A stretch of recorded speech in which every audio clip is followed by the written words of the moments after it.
울산에서 소풍을 가겠다고 했다가 계모에게 폭행당해 숨진 8살 아이 사건.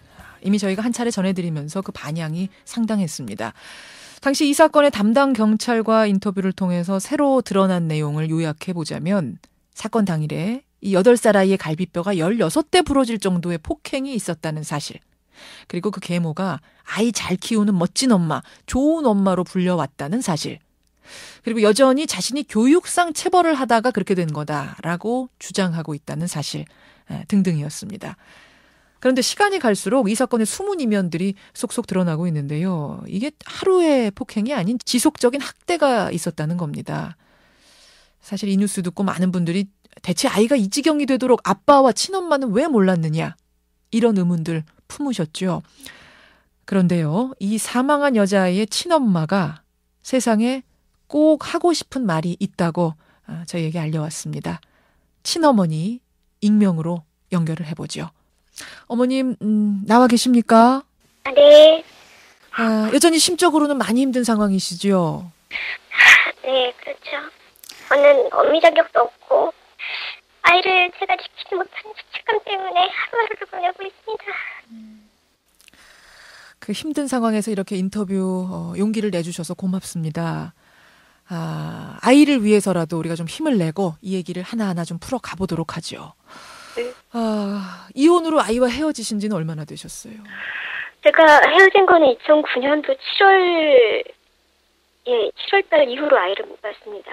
지금 2013년인데 한 번도 못 보셨어요? 네, 한 번도 못 봤어요. 왜냐하면 아이 아빠가 그때 당시에 아이를 저한테 주지 않았고 자기가 잘 키우겠다고 했고 성인이 되기 전까지는 아이가 성장 과정에 도움이 안 되기 때문에 나타나지 마라 이런 식으로 얘기를 했고요. 예. 그다음에 또 하나는 이제 그 가해자 박 씨가 새엄마 박 씨, 예. 예, 박 씨가 저랑 절친한 친구 사이였어요. 그 박 씨의 가족들과 또 저의 가족들과 뭐 가족 외식도 자주 했었고요. 예. 그런 상황에서 제가 2009년도에 이혼을 했는데 제가 왜 그때 당시 이혼을 하게 됐는지 왜 아이를 놓고 수밖에 없었는지 그 과정들을 누구보다 잘 알아요, 박 씨가. 그러니까 그 가해자, 그러니까 이 새엄마 때문에 이혼하신 거예요? 때문에 이혼한 건 아니고요. 아무튼 제가 왜 이혼할 수밖에 없었는지 서로 가슴 아파하면서 같이 손잡아주고 울고 했던 사이였었거든요. 그렇군요. 예. 근데 제가 경찰한테 그러니까 계모가 있었다라는 사실을 전해 들었고 그 계모가 사실을 제가 10월 25일 날 경찰관을 통해서 제가 경찰에서부터 알게 된 거죠. 자, 어머니 정리를 좀 해볼게요. 그러니까 지금 네. 이 계모가 그러니까 그 재혼을 한 상황에서 법적인 새엄마 자격으로 있었던 게 아니군요. 박 씨는 지금 현재 그 이혼도 안 돼 있는 상태에서 그 친구하고 같이 분거를 해야 된다고 하네요. 그러니까 지금 우리가 새엄마, 계모 이렇게 얘기를 계속하고 있었지만 실은 아직은 다른 사람과의 혼인 상태에 있는 그러니까 이 피해 아동의 아빠와는 그냥 동거하는 사이에 있던 여성이었던 거군요. 그렇죠. 유부녀인 거죠, 현재는. 이건 또 새로 알려지는 사실이군요. 그렇습니까? 그래요. 그런데 아직 뭐 그거는 그렇더라도 2009년부터 지금까지 아무리 이혼을 했더라도 친엄마한테는 아이를 볼 수 있는 면접권이 있는데 왜 못 만나셨어요? 면접권이 있었는데 그때 당시 제가 또 아이 아빠가 아이를 너무너무 좋아했었고요. 교육 문제라든지 이런 거에 관심도 굉장히 많았던 사람인데 그 아이 아빠는 아이를 너가 데려가면 아이가 망친다.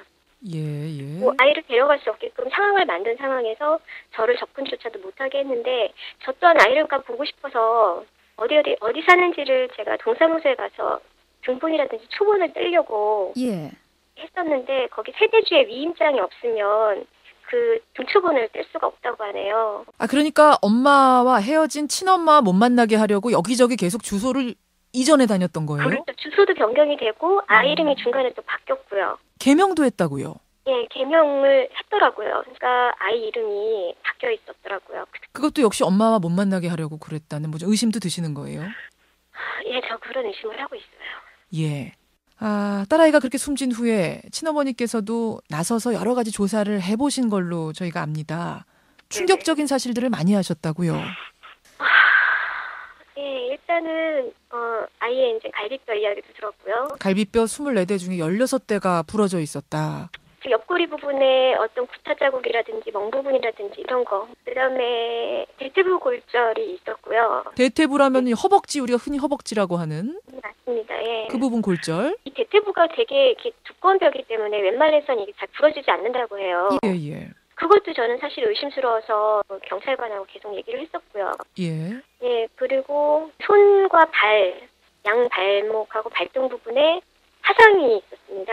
화상의 그러니까 흔적, 이미 예전에 당한 화상 흔적인가요? 제가 알고 있기로는 작년 10월 정도로 제가 알고 있고요. 아, 10월 네. 정도의 화상을 당한 네. 흔적. 그 화상은 뭐 우연한 사고가 아니었을까요? 어떻게 해서 화상을 입었는지 제가 아이 아빠한테 직접 들었는데요. 예. 샤워기에 급탕을 눌렀는데 뜨거운 물이 갑자기 나오는 바람에 샤워기가 이제 이렇게 수압 때문에 이 샤워기가 막 움직이지 않습니까? 그렇죠. 근데 그 화상 부위가 손하고 이 발목 부위만 있다는 거예요. 마치 이거는 누가 옆에서 부은 것 같이. 그다음에 그 급탕, 아무리 급탕을 눌러도 이게 뜨거워서 데일 만큼의 온도는 아니거든요. 아무리 눌러도 한 52도 정도 되는데 그 정도 그렇죠. 화상, 물론은 화상이 안 된다. 네네. 그래서 그 피부 이식 수술을 했다는 얘기까지 들었습니다. 아. 그 정도의 화상을 입을 정도의 온도는 아니거든요. 그럼 그거는 팔팔 끓는 물을 부었을 때 정도의 화상. 그렇죠. 그럼 아빠는 이 정도 상황을 몰랐을까요? 아직까지도 자기는 정말 몰랐다고 얘기를 하더라고요.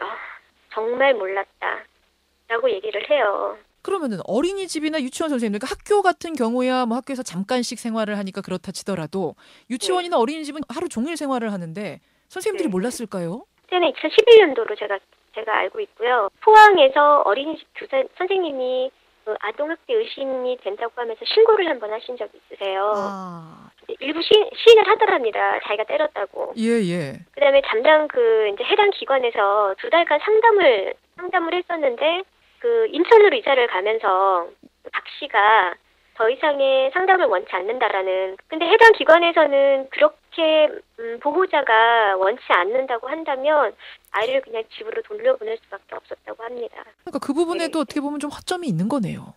지금 저는 그게 너무 아쉽습니다.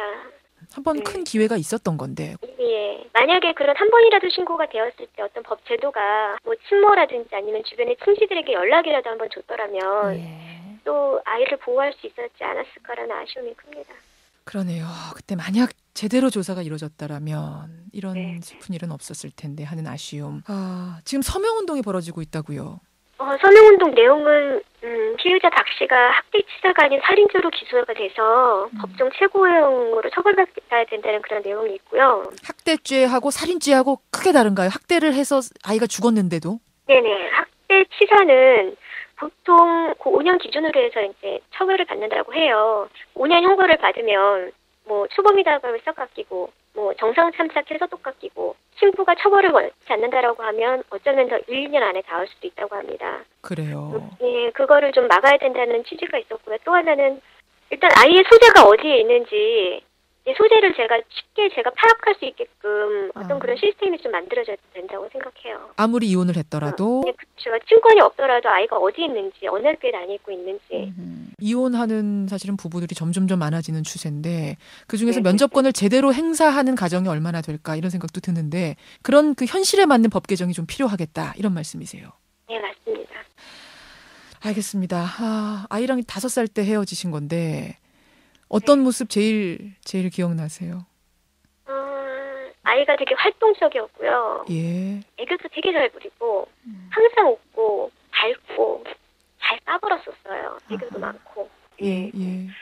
근데 5살 당시에 부렸던 애교라든가 아니면 재롱이라든가 이런 것들이 좀 기억이 나서 일단 아이한테 너무 미안하고요. 제가 지켜주지 못해서 너무 미안합니다. 어머님의 잘못은 아닙니다. 우리 사회 전체가 아이에게 참 미안하다 이런 생각이 드는데 세상이 이혼을 했어도 친엄마라면 이러면서 보내는 이런 시선에 대해서는 꼭 하고 싶은 말씀이 있으시다면? 당연합니다.